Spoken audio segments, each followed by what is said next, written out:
Welcome back to Do You Even Care? The show that asks us whether we care about anime. The answer is no. Spoilers. We don't care. This is the I don't care card.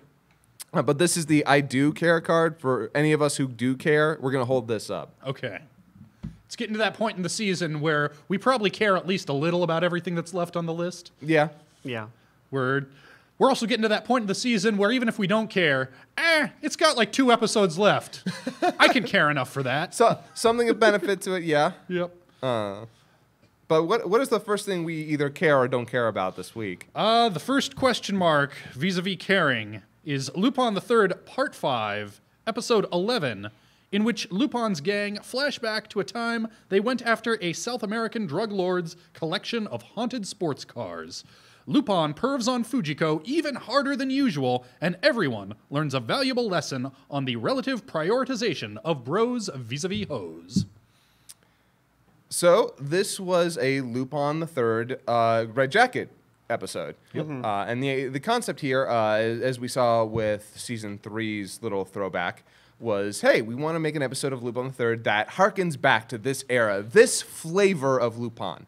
And by and large, it mostly succeeds. We get a lot of Lupin trying to peek on Fujiko. We get Fujiko being a little more girly and a little more out of her element than usual, which is not inapropos of Lupin Red Jacket. Although even here, it seemed like, wow, this is not the Fujiko that I think we've kind of fallen in love with. The Fujiko we got that evolved after like that arc of Lupin back when they didn't want her to be a femme fatale. But yeah, so this is very, and even down to even kind of the characterizations of Goemon and Jigen are just slightly changed to be a little bit more acidic towards Fujiko, but very bro-like with Lupin.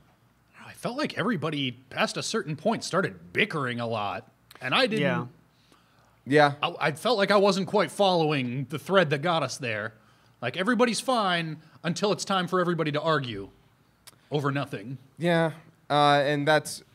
So when it comes to Red Jacket Lupin, it had many different directors, many different directions that it went, and one of the things that it did every once in a while was it went supernatural. It didn't do that very often. It wasn't a regular occurrence. So when you did get an episode, it was like, yes, he's cursed by an item, and if he doesn't put it back, he will die. That was an episode of Lupin, I think it was like episode 6 or something, where he takes... right, the banana phone. Yeah, the one where... Yes, banana phone. Oh, yeah. For all of those who are going to get that reference, good on you. But here we see, they lean into the supernatural angle. Yeah, I was surprised by that. I was expecting was it or wasn't? Yeah. No, it straight up was a ghost. Yep. Yeah. And I wasn't quite expecting that because I didn't think that, okay, we're going to go back to Red Jacket Lupin. Are we going to, what kind of story are we going to get? Oh, well, you know what? This kind of makes sense. It doesn't feel like modern Lupin would go out of its way to use a lot of the supernatural stuff, but if we're going to do a legitimate, intentional throwback to the era of the 70s, yeah, sure, let's do supernatural. Unfortunately for me, the supernatural Lupin stuff is like kind of my least favorite Lupin, because the Lupin I like is usually rooted more in, okay, what can we do with our slightly cartoonier reality? So, to that extent, I was not a huge fan of this episode. It had moments, like the stuff with Fujiko and Lupin got funny and cute, and we got some great animation and great shots and some cool action. And, I mean, the animation was fine. I felt like it was actually a step down, production values-wise. Not that it was bad, but it's been so strong up until this point. I thought it was, like, some of the racing sequences, it was a little noticeable, like, feels like they kind of skimped on this one just a little. Yeah, maybe a little bit. Like, here's the thing, I am not, like... I'm not grooving on this episode in general. Yeah. Like, while I watched it, I was still entertained, but afterwards I was like, man, for the Red Jacket episode that we're getting, I was hoping for something maybe a little funnier. Yeah. Something a little bit more stylish. And ultimately, I don't think that the people writing for that Lupin, like writing for this Lupin, like this generation of Lupin, is very well suited to Red Jacket's generation, because that was kind of rooted in a different era. I did like that this took place on right on the border in a disputed area between Borazil and what's the thing where you're attracted to hairy dudes? You're this Barage. Wow. Wow. Very. Did you write that one down or no? No, that was just now off the dome. Oh, God damn you. Yeah. I don't know. I guess they were just trying to like skirt any like controversy. So they're like, yeah, let's just make up a couple of fake war-torn countries and just not have to deal with the fallout of that. But yeah. So I don't know. I mean, I was still I was still entertained, but yeah, this did not. This as the guy who grew up with Red Jacket Lupin, I'm like, yeah, okay, I see what you're doing here, but at the end of the day, this is not the Lupin this is not how Lupin is evolved. So doing this throwback has a lot of.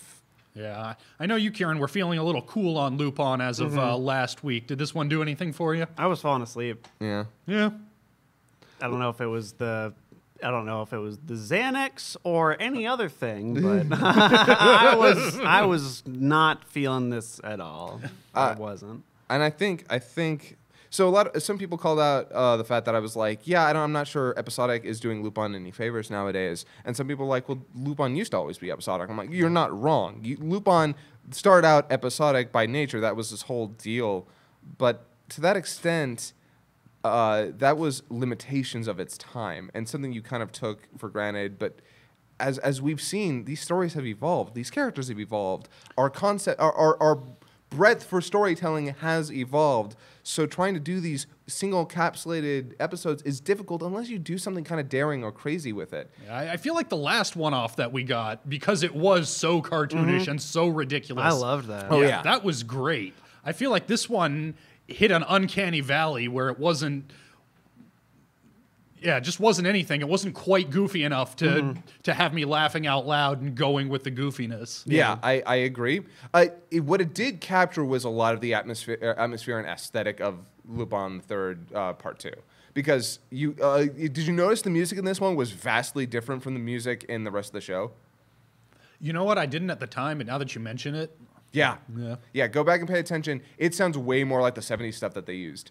And I was digging on that, and they do it very well, especially in the that scene where they're talking about like the underground and how to get out, and they have the submarine. The music that's playing in the background is just this like it's like a saxophone just playing very lightly, and I love it.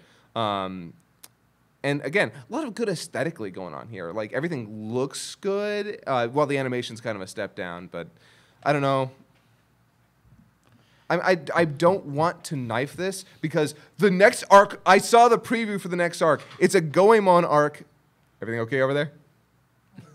The next arc is a Goemon arc, and Goemon is a fascinating character to follow because he's got a lot more character underneath the surface that he never gets to show unless he's in the spotlight. So I'm kind of curious what we're going to get with this next arc, especially because did you see the preview? I did. It had gone in one ear and out the other until you just reminded me, like, oh yeah, it was all Goemon all the time. Yeah, it's a French anime convention is going on, and Goemon ends up infiltrating it to find somebody.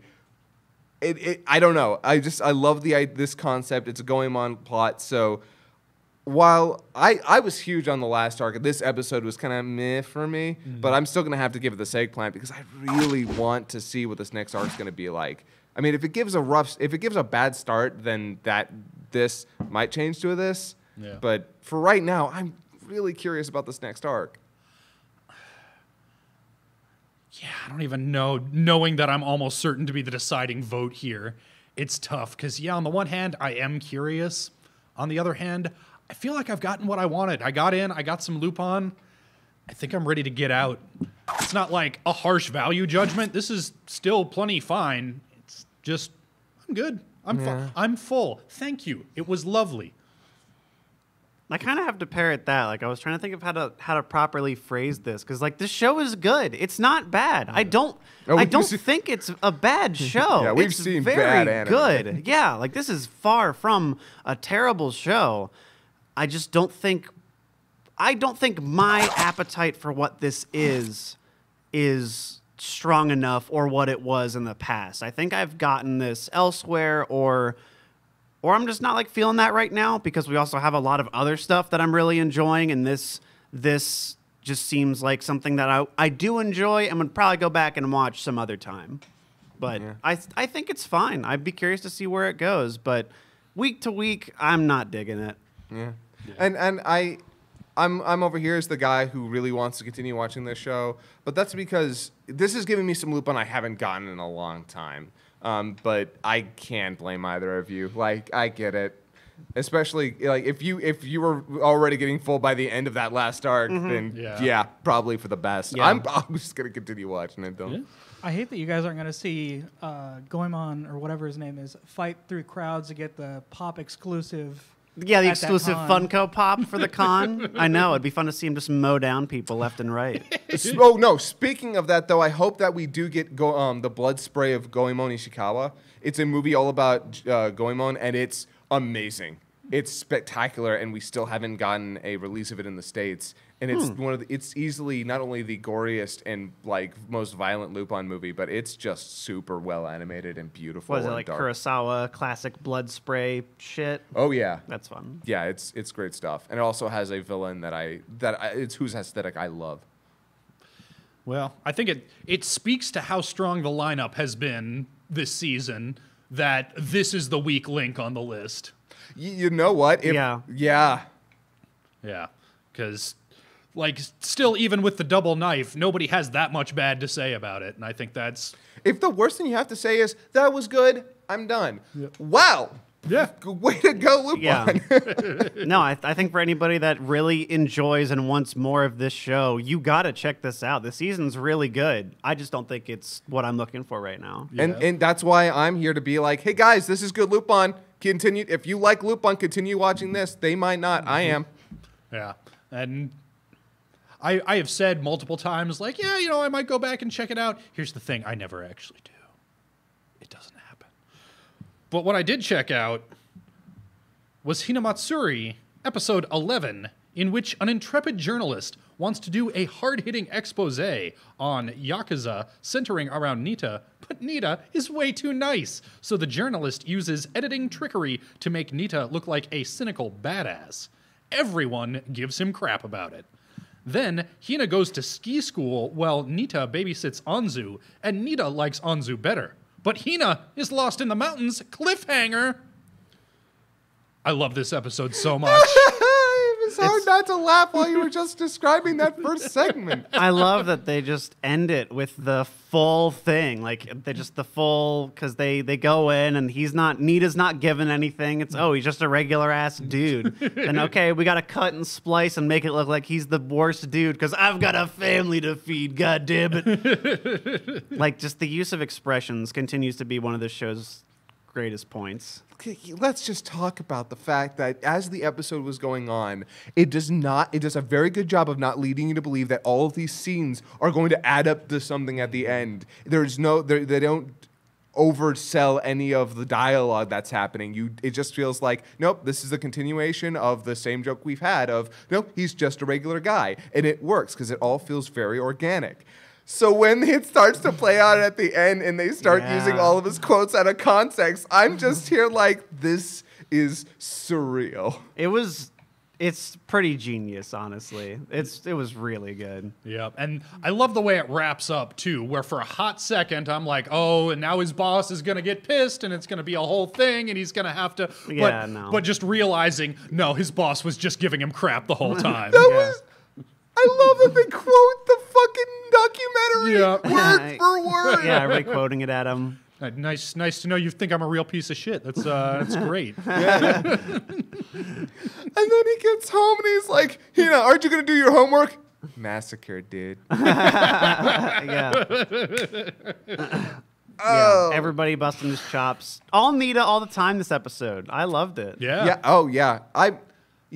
God, Nita was one of those characters I was a little bit worried about, but this episode really does a good job at defining, like, oh, hey, Nita's actually kind of a good guy. Like, he works for the Yakuza, but he cares, and the reason he's in there is like, no, you get a sense of duty and family. And I'm like, that's why you're in the Yakuza. Yeah. That's so weird. It's up there with Kiryu as the the most huggable Yakuza man. Yeah, right? No, they share a lot. But They do a really good job at characterizing him here. I feel like he's always been a really good character, and every time he showed up, I'm like, yes, whatever it is, whatever you and Hina are gonna do, I will love it. Just do anything. And this, the back half too, with him and Anzu. Like, every time she shows up, I'm just like, you're just going to melt my heart. That's why you exist. Oh, and damn it, you work. As it turns out, Anzu is actually a pure cinnamon roll. Yeah. And I love him just trying to corrupt her and everything and being deflected all the time. It's like, no, I can't do this. And that imagery and, like, just how well that scene was animated with, like, the fun is us hanging out together. Like, they put so much into her turning and saying that. The bounciness, the yeah, movement. like she's bouncing all the time. You know, every single flap is like individually drawn in just this one scene, which isn't uncharacteristic of the show, but all just so it could sell the visual gag of him dissolving and being taken out of hell. Hell made of Hina. Yeah, of Hina. The reaching arms of Hina. Dragging. Oh my God. Yeah, no, This episode continued to it just is itself. It's everything it needs, and I'm never ever bored with this. I'm always like, what do you got? You got something around the corner? You're hiding something. Yep. Yeah.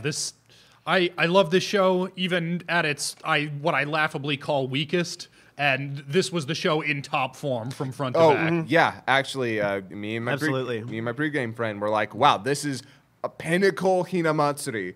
If they'd somehow managed the psychic powers in there, you would have literally had like, yep, this is the show. Mm-hmm. You know what the only bad part about this episode is? Huh? Guys, we've only got one more episode, and then it's done. I know. I don't need you to tell me that. In fact, I want you to take it back, and we're gonna act like it's not a thing. Oh, I wish we could. Oh my God. Oh, eggplant. Yeah. Big throbbing purple eggplant. Oh my God. I'm happy that more and more people are slowly like, hey, Kieran, I started watching Hinamatsuri. I don't know why it took me so long, but holy shit, if you are one of those people that hasn't, what are you doing? I'm so glad Gon started watching it too. Like I've gotten people who were like, dude, fucking, I thought it was gonna be Moe garbage, and I was wrong. And I'm like, yes, it is the farthest you can get away from Moe garbage, except for Anzu, but she's.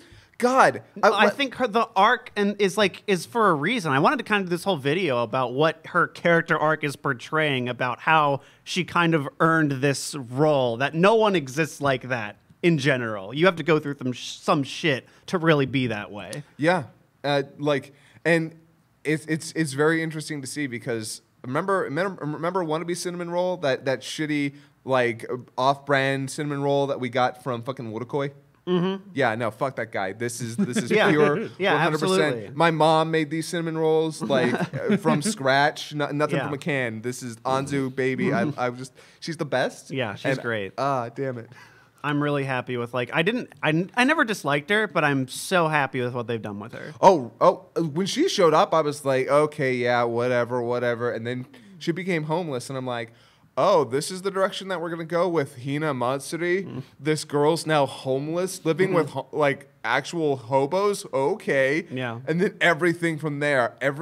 She gets, and the best part is, a lot of the time she's with other very sincere people. So we see a lot of like these jokes of like, oh my gosh, we have to take care of her. Or like, don't worry, it's going to be okay. With Nita, on the other hand, he's not a scumbag, but he deals with a lot of shit. So when it comes to Anzu, he's like, no, you're fucking, this isn't right. You're fake, you're bullshit, I'm going to get you out. Yeah, it's like I'm going to tear the terrible person out of you. And nope, he can't do it. So we get to see a character who doesn't jive with her whole shtick bump up against her and then suddenly be dissolved by it. And you can't do it. Oh man! After what happened with other Yakuza dudes, Squinty, whatever his face is, also watching him get hit with a fucking ashtray. Thank you, Hinamatsuri. You made this. You made up the frustration I had from last week tenfold with this episode just by watching that asshole get hit with an ashtray. Thank you. Oh. Sorry, I can keep talking about this. I don't, like, we need to move on at some point. Yeah. I don't really have much more to say, but it's just so goddamn good. Kieran, any last words on Hinamatsuri? It's really good. Yep. It's a very good show. I'm really happy like with what they did with Anzu being homeless and learning to appreciate shit. I think I find that relatable because I grew up in poverty for like the first 15 years of my life. So I'm like, yeah, that taught me to appreciate anything. Like, oh, I got food on the table. That's good. Oh, I grew up the first 17 years of my life middle class. Like I wanted for nothing. Then I moved out and started working a night job at a warehouse. Those 2 years taught me more than I had learned in 17 years of my life. Yeah. And it was a very good experience. And that's why, you know, I don't wish hardship on anybody. I don't wish any, like, I don't want people to suffer. But let me tell you, when people say, hey, it's okay, it builds character, sometimes it really does. Oh, no, yeah. I wouldn't change anything about how I grew up because I think it honestly colored a lot of how I am now in a better way. And I feel like this show went out of its way to show that, like, that kind of development too. And I love that. Yeah. When you pull a thread out of a man's life, the whole tapestry can come unraveled. Star Trek, The Next Generation. In the meantime, speaking of space, let's talk about Legend of the Galactic Heroes, the new thesis, Episode 10, President Baldburns plots to swing the balance of war back into the Empire's favor, but not too much. Commodore Falk plots to advance his career by committing the Alliance to a full-scale invasion of the Empire. Admiral Shithole wants the Alliance to lose with a minimum of casualties, so they will be forced to consider peace. Reinhard plots to draw the Alliance's invasion deep into the Imperial territory, stretching out their supply lines before destroying them. Yodog, I heard you like plots, so I put plots in your plot, so you can plot while you plot. Oh, wow. This is another, like, lots of table setting, lots of people talking. That sounds like a criticism. I am eating this shit up with an ice cream scoop at this point. Yeah, a lot of people in the comments, I've seen them. It's like, this show is dry and boring. And I'm like, look, if you think that Legend of the Galactic Heroes is dry and boring, that is fine. Yeah. Stop watching. Yeah. This isn't for you, and that's okay. Yeah, it's not going to change next episode and make you love it. So don't make yourself suffer if you're not getting into this. Yeah. Yeah, if your brain's just a little too small, it's okay. It's fine. If you just can't handle like, you know, more than 5 things happening and like politics and characters, it's cool. It's fine. You don't have to watch it. I will say this. I'll be honest about this. I, for the longest time, was not into politics as a person because ultimately, Oh, me too. When it comes down to it, I don't like. And Stephen Colbert actually did a fantastic bit about this when Trump was elected. When a lot of people were growing up in the 50s, 60s, 70s, 80s, they weren't so involved in politics. Politics was not something you discussed at the dinner table. It was not something that you discussed amongst friends, like out in the open very often, unless something very major was happening. Without going into too much detail, I'd say 10 years, last 20 years, ever since maybe a day in September, politics became a really, really heavy subject for the American public, and it's only gotten more and more severe. So for me, it's something that I've gotten more into, especially being a gay man. You know, when Prop 8 was happening, I got heavy into politics. This is good politics. This is selfish people acting selfishly for their own shallow ideals without consideration of people, because politicians are shit. They're just shitty people. Like, there are good ones out there, but they're often drowning in a bunch of bureaucracy because these people get into politics to make money and gain power most of the time. And to see this presented so starkly, so unabashedly, and so calculatingly by, because we see these military people like, okay, but how do we handle this? What is the purpose of this battle? How are we supposed to, what is our purpose of taking this fight to them? And then you have Falk. I'm sorry. His name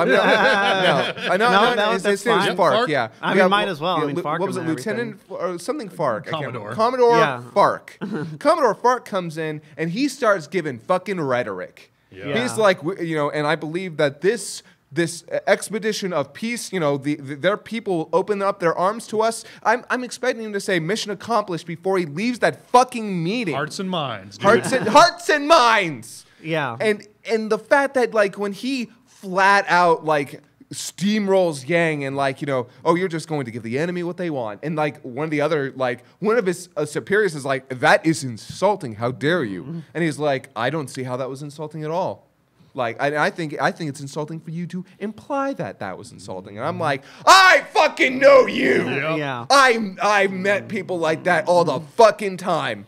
And I'm like, you don't want to win this fight. You want to win this conversation. You don't want to win this war. You want to secure your space. You don't care about the people. You're just in here for yourself. And it's slimy and it's terrible. And I fucking... And the short-sightedness is what's frustrating. Like, yeah, people are out for themselves. I've made peace with that. People want what's best for them. That's not a moral outrage. That's just life. But the fact that he can't see past the end of his nose, he can't see that this does not end with everybody hailing him as the triumphant hero. This ends with a fucking quagmire for everybody. We're here to liberate the awful people enslaved by the Empire. They'll look at us as saviors. They'll give over all the states and everything. We're not going to have to fight and quell uprisings. It'll be fine. Yup. Oh, that's exactly how it's going to go. Oh, by the way, so some people jumped on me last week for saying the American comment. I actually, we were in the middle of the conversation. I was talking more about World War I. Or was it World War I or World War II, where we ended up selling a lot of weapons and then things went really poorly. Yeah, would you like to hand back the shovel or just keep going? Sorry. Well, the topic of conversation ended up coming up between me and Gavin during our pregame, and I was like, oh, yeah, we did talk about that. And I was going to bring it up some more, but now it's actually been 2 weeks since then. But, yeah, no, I wasn't talking about modern day, because modern day, no, this is America. This is full-on, like, flat out what the American, like, yeah, no, we're going to be in and be liberators. That's right. We're here to deliver justice and be the good guys. Yeah, no, absolutely. And it's fucking... Oh, and then, yeah, Sitole, like, sitting down and like, yeah, no, this is a terrible idea. We really shouldn't be doing this, and now you know why I don't want you to, why I loved him just getting that, like, heart-to-heart, just you and me. Yeah. I couldn't let you resign because you need to get people like him out of the military. Like, Yeah. that's cool. And that straight talk, too, like, yeah, we need to lose. We need to lose as quickly and bloodlessly as possible so we can get out of this. Like, oh, man, I hope nobody was listening to that. Yeah. Because that is straight treason, but it's also not wrong. Yeah. And then I think it was almost immediately following that scene, we go over to fucking Reinhardt, and he's like, so, plan is, we're going to actually get them in as deep as they can, and then we're going to fuck them over. Yeah, we're just going to murder all of them. Yeah, it's for two opposing sides to see the same reality so clearly. The exact same thing that Yang and the handful of other right-thinking brass on the Alliance side are afraid is going to happen. Reinhardt's over here like, yep, this is what's going to happen, and it's going to be great. Yeah. Yep. Because one of the beautiful things that Legend of the Galactic Heroes is doing very subtly is showing you the brilliance of both these, of Reinhardt and Yang. They see the same reality, and they're like, this is a bad idea.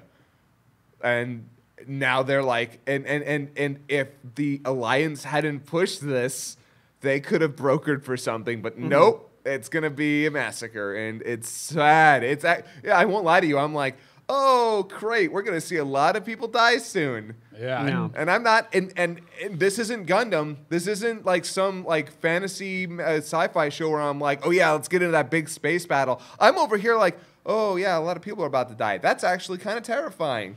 Yeah, and having seen enough of these characters, we've complained in the past that there's not a whole lot of emotional stakes. Maybe just having been on this show's wavelength for long enough, it's subtle, but in this episode, when he's talking to Julian, Yang's hair's a little mussed up. He's like, he is feeling, and he's questioning himself. Like, was Iserlohn too bloodless? If a couple thousand people had died? Yeah, maybe they would go, okay, and we're done. Yeah, like, did I fuck this up? Is this my fault? Yeah. Am I too good at this? Yeah. By the way, that was a very like, how do you put it? Unnerving moment. You're right. When Yang is like, God, maybe we should have killed a bunch of people. Maybe it would have satisfied our appetite for blood. And I'm like, that is why all those people in the Alliance are like, get them out of there. Because like, yeah, we gained a victory. Yeah, but did you do damage to them? No, we got peace. Yeah, but that didn't send a message. And it's like, Okay. And I think what I like the most about this show, and honestly just how it handles its topics, is how real it is. Like it's honestly a timeless thing because it is human nature for that stuff. Like what he's mentioning, like the effect of war or a victory is like a narcotic. People will just want more of it. And if we didn't have some kind of penalty, they will keep seeking that gain, that high that you get from that victory. And it's just really interesting seeing him talk about like history and psychology and clearly well researched about like just generalities of war and stuff. I really like it. Yeah, I can see, as I said last week, I can see why Legend of the Galactic Heroes became such a hallmark of anime sci-fi fans. Mm-hmm. Like, it took me a while, but just seeing the actual writing that's gone into all of this, it's impressive. It could have easily been rote and because some space operas can be like that. They can paint with broad strokes and then, the details will fill themselves in, and sometimes they don't connect very well. Here, yeah, this is George R.R. Martin level of, okay, Aragorn takes the throne of Gondor. What's next? How does he handle the prisoners of war? Yeah. We got all these Easterlings over here. What's he going to do about them? What's his economic policy? Yeah, exactly. The George R.R. Martin comparison is not a bad one. I mean, it's obviously not. It's missing some of its darker. Well, I don't know. It might get to it. We'll see. Yeah, maybe. Who knows? But yeah, whereas I think a lot of sci-fi and high fantasy stuff likes to paint with the fascination of technology and all this stuff. This one is much more grounded in the practicality and ever-persistent nature of people and conflict and war and mind games. And I think this could have been set in the Middle Ages and would be just as interesting. You've also got the Pheasant. Is it the Pheasant Empire? Pheasant, yeah. Yeah, and oh, dude, that guy is maybe the scummiest dude in this entire show, and it's so interesting to watch But him. he exists and is a real person. Oh, yeah. Oh, 100%. I think that's what I like about it. And I love the idea of the Pheasant Empire becoming the main antagonist at some point. So it's great. I'm digging it. Yeah. I'm gonna hold up this eggplant.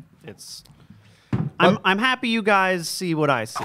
I'm happy you got there. It is a slow burn. For anybody that hasn't watched it yet, it is a slow burn, but if you like shows that really delve into some hard shit, I think you'll like this. And if you are watching this along with us and not digging it, get out. Yeah, get out now. Yeah, you don't have to watch. It's fine. I was just making a little goof, and then Scott got like all impassioned about politics and stuff, but it's fun.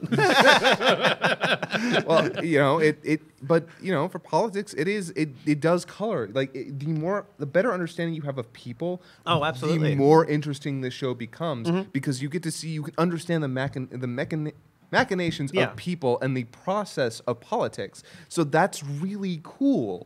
But if that's not your thing, that's fine, and that's not an insult either. It's just, it's not something. If it's not for you, go watch. I don't know, Golden Kamuy. Yeah, Golden Kamuy. Good one. Episode 10. We got the two renegades pursue sideburns through the woods when Lieutenant Crazyface's forces attack. Twin Boy loses both ears before being brought back into Lieutenant Crazyface's fold, and Sniper Boy and Sideburns escape. Meanwhile, Sugimoto's group meets Uncle Earrings, a friend of Asurpa's father, who claims that Asurpa's father is actually Nopurabu, the murderer who stole the Ainu's gold. Le gasp. What a bombshell. Yeah. I kind of saw that coming, but I wasn't sure about Dad. I saw Uncle. I thought they were. Yeah, I could see like them having some relation, but direct father. Direct father. Yeah. But yeah, this episode had a whole bunch of different plots going on. And it seems like we're kind of setting up for the next big thing. And is this only 12 or 24? It is only 12. Then wow. Yeah, we got 2 more episodes of this. That's impossible. Well, I'm wondering because now they've sort of shifted gears. It's always been let's collect the tattoos. Now it's now we got to go talk. We got to go break into this prison. We got to go talk to Nopurabu. I'm wondering if that's not like a pivot to get this wrapped up in the time they have. I hope it isn't. Yeah, no, that's still going, right? I don't know if the manga's still going, but I do know that it is long. Yeah. It is not about to be wrapped up in 2 episodes. Yeah. Gosh. No, and I have not had. I'll just go ahead and say I have not had my fill with what this show is giving. I think this is a very. I say it every time, but man, it's like Tarantino made this. like with every crazy thing going on, everybody's dialed to 11 in just the right way, that they're not overbearing. So I just realized this is still going on as a manga. Oh man. Yeah, we're about to get a non-ending. That's I think Golden Kamuy just became a fucking advertisement for its manga, which congratulations. I'm going to read the manga. yeah, congrats. Yeah. You did your job and I'm okay with it. I think that's what it always was. Yeah, and it's cuz this show is so unique in the way it portrays this time period. I feel like it's hard to find anime that is this historically interesting about this kind of stuff, as well as being entertaining and insane. Like, it is balancing both realism and dynamism of these cartoonish characters in a really unique way that I really appreciate. Can we talk about the mermaid? Right? The build-up for that joke is so good. That was fantastic. Because it's this one-off conversation that they're having, which, of course, a Serpa wouldn't know about mermaids. That's cool. Yeah, I totally buy that. She's unfamiliar with this folklore. So as they're talking about it, I'm like, okay, this is dialogue while the scene is moving on. And then the payoff with the giant fish, Oh, hey, a mermaid. I wrote down in my notes, wow, that is a Goku-sized fish. Yeah, it was. We get to see a new Ainu character who may or may not be trustworthy. We'll see. And he seems pretty interesting. I liked the tension between him and Sugimoto. You can already tell. So I'm curious to see where that's gonna go. I love Tsurumi. He's crazy. He's nuts. Tsunami. You mean Crazy face. Yeah. Yep. Yeah. Oh my. Okay. So yeah, we got to talk about I wish I could remember Eyebrow's name. I can't remember. Tataki? Takagi? No. Okay, we're gonna call him. Don't look at me. We're gonna call him Eyebrows, dude, who basically defected from the 7th. Was it? Yeah, essentially defected from the 7th. Yeah, being hunted down by the twin dude and the guy who's voiced by Albert from Lupin. Yeah. Our sniper friend. Yeah, sniper friend. That whole segment's so good. That was great. Because I love how he's like, they don't know that I have a gun, and so he starts a fire, grabs the deer, and they think, okay, so he set up a fire down there and he got the deer, and they go over there and he's like, wait a second, how did he get a deer? And then in that one moment, CGI bear, and I'm like, fucking chunk, a big chunk out of him, ear goes flying. I'm like, well, he's dead. And no. Well, yeah, he doesn't die, but it's a great scene where he's pinned down on the ground, and the bear's got him by the collarbone, and he's like, and you can just see the machinations inside the fucking sniper's head, and it's like, Yeah, I thought he was going to leave him to die. I thought so too. He's like, if I shoot, it'll give a smoke trail, and then I'll see where I am, and then I'm wide open. He could just die. Fine. yeah. The fact that he does take the shot, but then he's like, okay, but now what are you gonna do, dude? You don't have a Bam. right in the So I forget. Did something block that shot? Binoculars. Oh, the binoculars. okay. Because the binoculars were he looked down. The binoculars had a big gash in them. I missed that too. Because that whole scene was just going a Yeah, mile a yeah. minute. So Yeah. that the whole way that scene goes down is just this twist, turn, ear. Yeah, and just that's one I watched with my girlfriend, and she can't handle the gore well. She was like, "Just tell me when man. it's over." Oh, like, no. don't worry, This he's is not cutting it your off. show. No, don't worry, he's cutting it off. It's about to be fine. Oh, somebody's gonna lose a nose. Just don't worry about it. Oh. Yeah, you talk about tension. I'm sitting there Yeah. like, oh, please don't. I don't. No. When he takes off the other ear, I was just like, oh, we're really going to show this happening. Okay, bye. And even when like the one guy shows up, he has this like one young like bright-faced dude shows up to Eyebrows and it's like, oh, hey, it's you. Lieutenant's looking for you. We knew that like the other guys were crazy, so you can come back with us. I was like, wow, they're really good at defining like these characters. Like even they all like, kind of, none of them have same face. And as soon as I said that, bullet through the head. I was like, oh my God. Yep. It just keeps going one after the other throughout this whole like first half of the episode. I love it. Does anybody trust New Hotness? Mr. Ainu dude who shows up? No, absolutely not. Yeah, I don't know. And again, like, as episode 10 of 12, it feels like real late in the day to be introducing new characters. And did either of you watch the next episode preview? I didn't, actually. Apparently, we're going to a ghost hotel. I'm fucking sorry. Yeah. Okay, sure. Hotel for ghosts. Sure. Or something. Yeah. With, like, a real creepy-looking innkeeper lady. Okay. Like femme fatale looking, Black Widow looking, I don't even know. So that's, yeah, I'm looking at this like, wow, this is going to be the second to last episode? We'll see. Look, it's not like I'm knifing it. I'm in this to the end. Yeah, I mean, look, this episode is, again, just way up there. In fact, by and large, besides the CG Fire and CG Bear just being the CG Fire and CG Bear, I don't have a lot of bad things at all to say about this episode. It has all the great character moments I look for in all of these characters. We even get another cooking scene. God damn it. I love that. This show has like these pillars of things that it establishes its identity on, and how well it spins all of those plates effectively continues to blow my mind between the characters that are so defined and so crazy, practical history, cooking, and this crazy heist like treasure hunt thing going on, all these factions, and it juggles them so well. I continue to be blown away every time.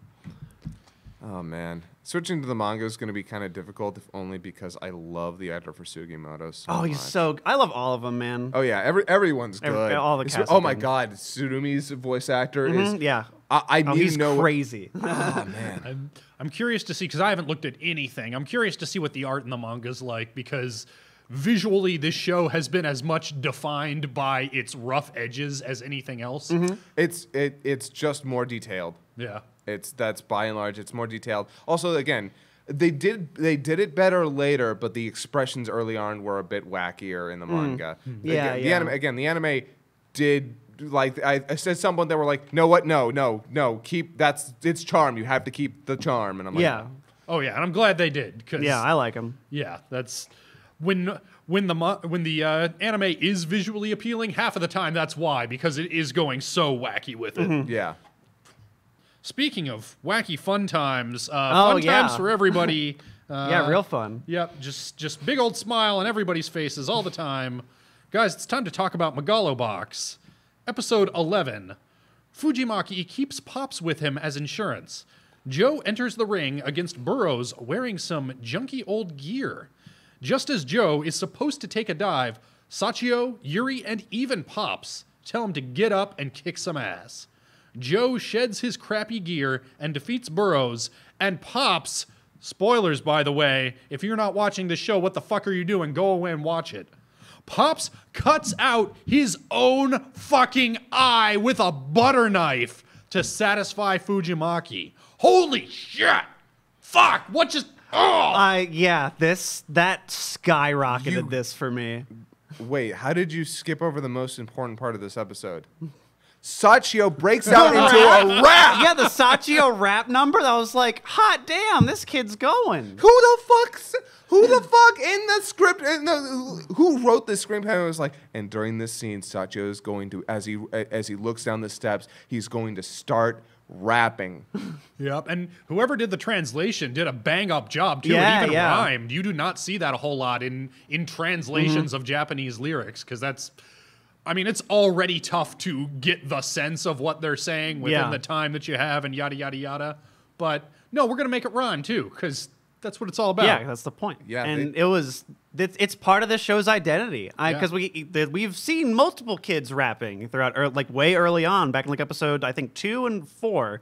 Now Sachio busted out. I'm like, hell yeah. Yeah. This whole episode is, from start to finish, just a roller coaster because I want to talk about one of my favorite moments with Joe in this whole show now. It's when he's talking to Sachio. It's that flashback that Sachio has to talking to Joe. Oh, And he yeah. asks, hey, what do you do when you get scared? And I mean, not just scared, but so scared you can't even move. And Joe tells him, I reach out and I touch something that's real. And I'm like, an actual moment with Joe where he gets like that last episode where we got that scene with Yuri and this scene with Joe, just a little bit more humanization and getting his thought process down was so good. And I'm glad we got that. And it's such a great moment because you see Joe touching the wall as he's walking because he is scared. He's scared of what his future is going to be. He's scared that he's about to throw himself away. It's why he puts the gear on in the first place. He's like, I'm not going to go in there and I'm not going to fight a fight that's not me. Yeah, And I'm I'm going to like- put this mask on, and I'm going to be fake and let everyone know it's fake. And Yuri sees right through it, all these people. Oh, it's so good. And can we just talk about the gear falling apart during the Yeah. fight? Like, I knew it was going to happen, Of but course, I also but- really wanted it to happen. And that's this show is I know what's going to happen, but I want to see it. Yeah, other than the thing with the eye, you pretty much except that. called everything that happened in this episode, and I 100% agreed with you. And even knowing beat for beat what was going to happen, none of that detracted No, from not it. at all. It was all in the execution, and it pulled it off just... Oh, I love this fucking show! well, I wouldn't call it perfect because I would. I would as because well. that's in the eye of the beholder. Well, it is. It's objectively perfect. Yeah. And if you think it's otherwise, you might be wrong. Yeah, you might be wrong though. You might be more blind than Pops is by the end of this episode, sir. there we go. Yeah, Right there you back go. No, this show, it's not in the intricacies of anything. It's not in anything like I mean, the Pops blinding himself was cool. I wasn't particularly expecting that. That was a fun thing. I thought he was just gonna be like, okay, kill me. Yeah. Yeah. But no, I don't know how I feel about this, if it's better or worse than him dying, but it is also like, holy shit.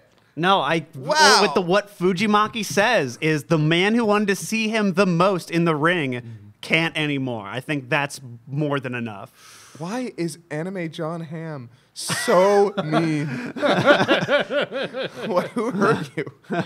And I love how they foreshadow it. Like in retrospect, I see it because he's just playing with the eyeball on the fish the whole time. Yeah. I'm like, oh, that's so good. Yeah, that didn't occur to me until like after I'd seen the episode, and I was talking with Gavin, and he's like, "Yeah, the whole eye thing." I'm like, "With the fish, with the fish!" Jesus. Yeah. It's just So like, mu- I'm just gonna cook your ass up. You're gonna be food. If you don't do this, I've got you right here. Oh, okay. All right, the eyeball. Yeah, because it was interesting because he even says back, like, and I'm glad it Yep. tied back to that. Like, yeah, so you want to make this up to me? How about your other eye? Yeah, because he said that early on. Yeah, and so when he did it, I'm like, oh yeah, he did give him that offer, didn't he? Well, And this is what I love about a show is real consequences happening to people. I love that. Permanent things that that hit those kaiji notes that I love so much. He is now blind. Awesome. Yeah. And just, God, what a badass moment when Joe and Sachio bust in and he's standing there like beating his chest like, and if this yeah. isn't enough, I will cut the heart out of my chest. What a line. Oh my God. Yeah. yep.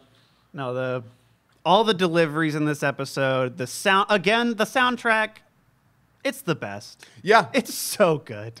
And I'm gonna say I'm glad I realized that this show has boxing as its main element, but if you concern yourself too much with the boxing, you lose out on what this story is about. Because for me, the fight with what was his name? Glenn Burroughs was the least interesting part in terms of the actual fight. The story beats that it hits are the things that enraptured me over the last couple of episodes, and here is no different.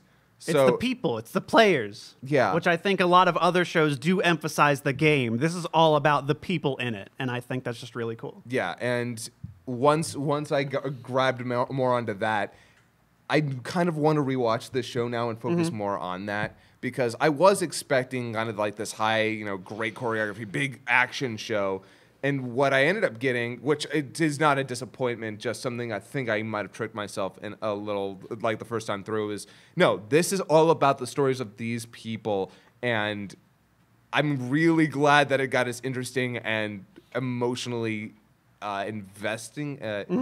You know what I mean. It's a character drama. That's Yeah. what the show is. And it just happens to have the theme of boxing. Although it's helped tremendously because this story all by itself could be kind of ho-hum if not for great visual storytelling in terms of its designs, the actual, like, the music, like, everything with the aesthetic is just raising this up to, like, a modern classic.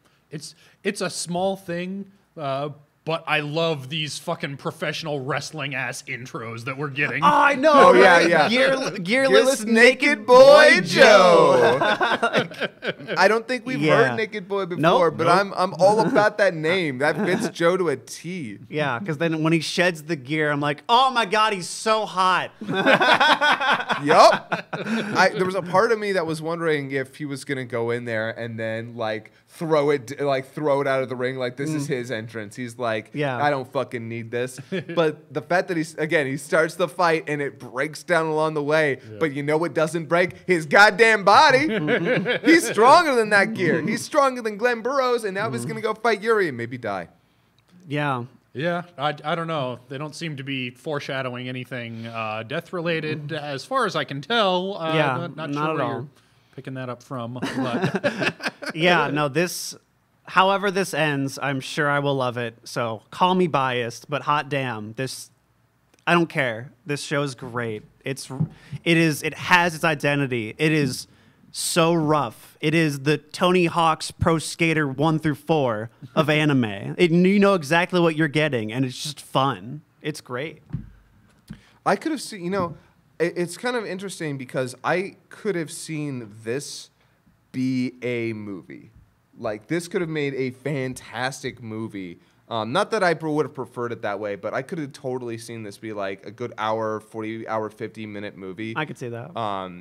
About and centered more around the main story that we've gotten. We probably would have lost some of the stuff with Yukiko and Yuri though, and I love them too much. So yeah, wouldn't have gotten the subplot with Soldier Boy. Oh yeah, probably not. We probably which would was have lost really that. good. Yeah, that was, and that's kind of key to Nanbu. Yeah. Nanbu's character. That kind of is what pushed him to make him my favorite, and then this reinforcing it. Oh yeah, Nanbu. It's amazing. Nanbu stole the main character out from under Joe. He's like, no, I'm actually the main character, and you're just driving this plot. I did not expect to love who I thought was a slime ball in episode 1. Yeah. Oh yeah, and that's awesome. And I'm really glad. I don't know what else to say other than thank you, Megalo Box, for proving me wrong. I'm happy about that. I'm more than happy to be proven wrong by a show. People sometimes think I think I'm always right or something. No, sometimes I can kind of jump on something a little too quickly, and I'm busy. I don't always have time to sit through and wait. But when something proves me wrong, I'm more than happy to say, like, you know what? I think I gave this the wrong shake, and I'm glad that it's doing it for me now. It has its identity. It knows what it is, and if you understand that, I think you will thoroughly enjoy the ride. Yeah. Do you like things that are good? That's really what you have to ask yourself. Yeah. On the other hand, if you like things that are good, but wind up just getting a little, you've had enough of the thing that's good, yes, then you might suddenly realize, guys, Lupin III is cut off the list. You can still watch it. Yep. Doesn't stop you. I've been watching Tiramisu still. I'll talk about that when the season's over. I'm still watching it. Well, to Lupin, I say adieu. Yep, like Fuji Cakes walking out the morning after. Yep. Leave the little lipstick on the pillow. By the man, that the closing still though. It's really good. It's real good. Yeah, we've talked at great lengths about how good that closing is. Awesome. I'm gonna have to, man. Well, it's sad but I'm probably gonna still watch it. Yeah, watch it. Nothing's stopping you. I still watched Comic Girls for a bit. I'm a little behind, but I gotta watch more of it. I heard. Go give me that, like, Tyler. I heard good things. It's exactly what it is. Yeah. I never fell off, man. I'm in. I heard a lot of people saying, oh no, they killed off Wotakoi right before it gets, that next episode gets really good. And I'm like, yeah, but would it have changed Kieran's mind? Then who cares? Yeah. I mean, ultimately, I think I might end up doing this for Lupin as well. I might actually wait for more of it to come out. Like, that's what I want to do, is I want to wait, like, that whole Goemon arc, because I'll just watch that in an afternoon. I'll watch the whole freaking thing. Well, yeah, they're just movies. Yeah, that's what they are. They're just Lupin movie plots made into episode arcs, which is, with as good-looking and sounding as they are, I'm totally fine with. Yeah. So, but to that extent, there's this part of me that is like, I've got a billion other things I need to watch right now and do. Do I really want to try, carving? It's weird. Carving out, a space to watch a bunch of stuff is actually kind of more difficult to then put down whatever you're doing, watch something else, and then switch back to what you were doing. Yeah, it's why I've been marathoning my whole watch list on Sundays, even if I don't have to. Yeah, that's what I do. Turns out to be the way that works for me. No, and I think that's what essentially gets to straws and camels here, is just at this juncture when we have 4 bangers going on and one that I'm kind of cold on. That's where I'll start making those cuts, because they're just, these are good. Making those cuts, cuz. Yeah. We'll see you next week. Later.